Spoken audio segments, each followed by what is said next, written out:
नमस्कार, आप देख रहे हैं आर हिंदुस्तान न्यूज़। आनंद सक्सेना के साथ फिरोजाबाद से ब्यूरो चीफ प्रशांत गुप्ता की खास खबर। शिकोहाबाद की शबदम संस्था ने ठेठ ग्रामीण अंचल नगला जोरे में रविवार को 31 मार्च 2026 को विराट कवि सम्मेलन का आयोजन किया। इस कवि सम्मेलन में दिल्ली के प्रख्यात कवि संदीप सजर, अम्बेडकर नगर के अभय निर्भीक और एटा के सत्यवीर सिंह सिकरवार ने भाग लिया। मां सरस्वती के समक्ष दीप प्रज्वलित करने के बाद कार्यक्रम की शुरुआत की गई। प्रारंभ में शबदम की अध्यक्ष श्रीमती किरण बजाज ने अपना संदेश स्वरचित प्रेरक कविताओं से दिया, जिसका ऑडियो प्रसारित किया गया। शबदम के उपाध्यक्ष श्री नंदलाल पाठक ने इस अवसर पर अपनी एक गजल के माध्यम से संदेश दिया, जिसका ऑडियो श्रोताओं को सुनवाया गया। शबदम के उपाध्यक्ष श्री उदय प्रताप सिंह ने ऑडियो के जरिए कुछ दोहे सुनाए प्रदीप, और साथ ही आपको बता दें कि दीपक ओहरी ने शबदम और पर्यावरण मित्र का परिचय दिया। कार्यक्रम की अध्यक्षता प्रख्यात व्यंग्यकार अरविंद तिवारी ने किया और संचालन प्रख्यात कवि डॉक्टर ध्रुवेंद्र भदौरिया ने किया। विशिष्ट अतिथि डॉक्टर रजनी यादव थी। कवि सम्मेलन में ग्रामीण परिवेश और किसानों पर आधारित रचनाएं कवियों ने सुनाई। सत्यवीर सिकरवार ने पढ़ा, श्रोताओं हम तुम्हें सुनाए गाथा एक किसान की, जिसके ही दम पर पलती है जनता हिंदुस्तान की। दिल्ली से आए संदीप सजर ने सुनाया, गांव फिर शहर चला आया, भरी धूप में सर से उठ गई बरगद की छाया। अभय निर्भीक ने पढ़ा, लोहू से लथपथ घाटी में रोज तिरंगा जलता था, देश के अंदर तोड़ने वालों का दल पलता था।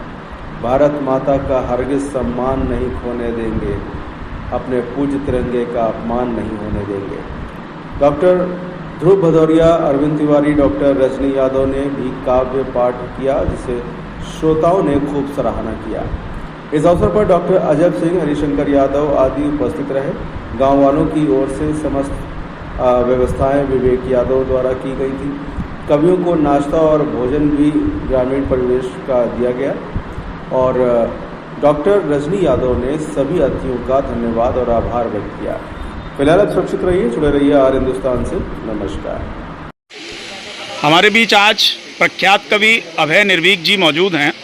आपने जैसा आपके परिचय से पता चला कि अयोध्या मंदिर के हुए जो कवि सम्मेलन थे उसमें निरंतर आपकी उपस्थिति रही।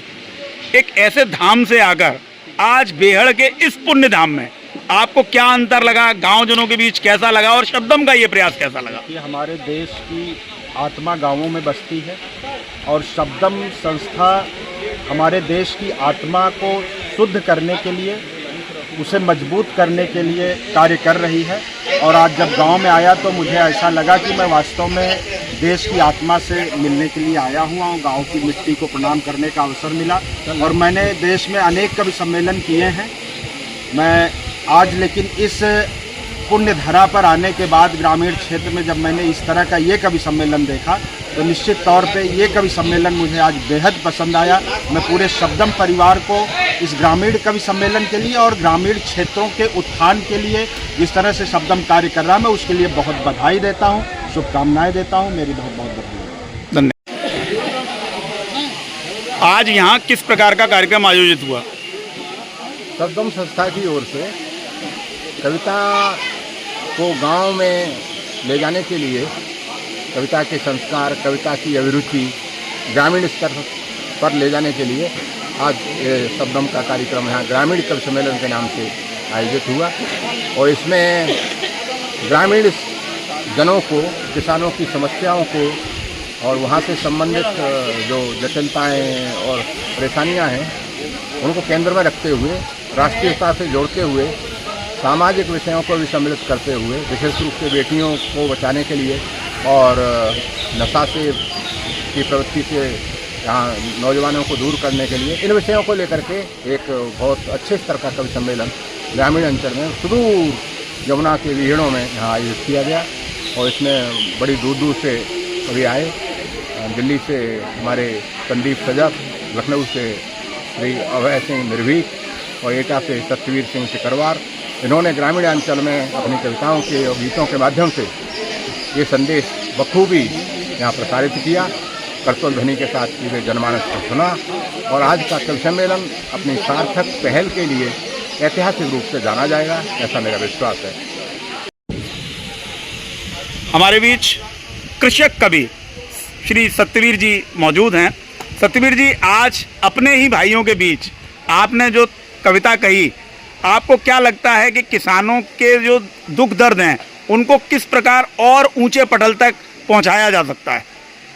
जी दीपक जी, मैं सबसे पहले शब्दम संस्था के सभी पदाधिकारियों को, सभी कार्यकर्ताओं को सादर धन्यवाद देना चाहूँगा कि जो कवि गाँव में किसी कारणवश आगे नहीं बढ़ पाते हैं, ऐसे कवियों को शब्दम संस्था आगे ला रही है, उन्हें एक प्लेटफॉर्म उपलब्ध करा रही है। और आज का कार्यक्रम जो ग्रामीण कवि सम्मेलन के रूप में किया गया है, इसमें वो उन किसानों के बीच, उन लोगों के बीच जाने का मौका मिला जो कविता शहर में जाके सुनते थे, आज कविताओं के द्वार पर, घर पर है। मैं पुनः सभी को सादर शुभकामनाएं व्यक्त करना चाहता हूँ। बहुत अच्छा उनका प्रयास है। शब्दम संस्थान को पुनः शुभकामनाएं।